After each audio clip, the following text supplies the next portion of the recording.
नमस्ते। म अहिले दार्चुला जिल्लाको यो विशेष गरी नेपालकै सबैभन्दा लामो दोस्रो ठुलो झोलुङ्गे पुलको क्षेत्रबाट तपाईँहरूलाई केही कुराहरू मेसेज दिन खोजिरहेको छु। हिमालयन लाइफ इन्सुरेन्सको हाम्रो सामाजिक उत्तरदायित्व कार्यक्रम अन्तर्गत हामीले चाहिँ दार्चुलाको निकै विकट क्षेत्र ब्यास गाउँपालिकाको एउटा विद्यालयलाई छनौट गरेका थियौँ।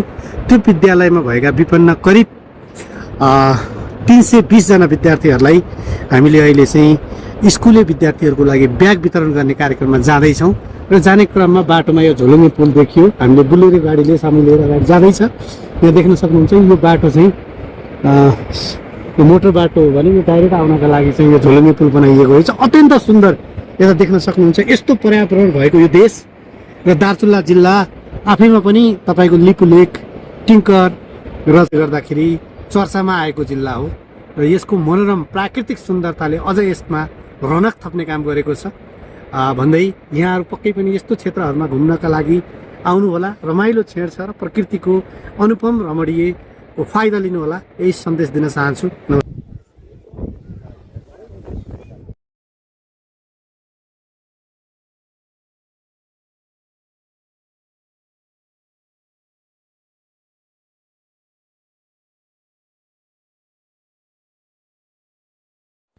Himalayan life insurance limited Sudurpashchim प्रदेश उपप्रमुख डडेलधुरा क्षेत्रबाट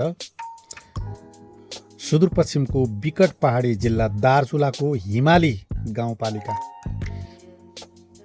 ब्यास गाउँपालिकामा सिद्ध मावि विद्यालयमा करिब 310 विद्यार्थीहरूका लागि विद्यार्थी झोला वितरण गरिएको छ।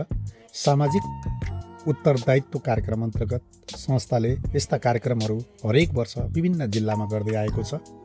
यसपालि भने हिमाली जिल्लाका ती विकट विद्यार्थीहरूको आँखामा खुसी र ओठमा हाँसो ल्याउने काम हिमालयन लाइफले गरेको छ।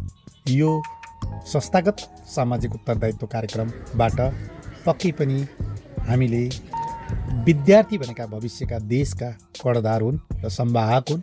यिनको सुरक्षा, यिनको आवश्यकता राज्यले ध्यान दिनुपर्छ। एउटा जिम्मेवार संस्थाको हिसाबले हामीले त्यहाँसम्म पुगेर एउटा सिम्बोलिक रूपमा सबैले मेसेज दिनका लागि यो कार्यक्रम सम्पन्न गरेका छौँ। यो कार्यक्रम समाज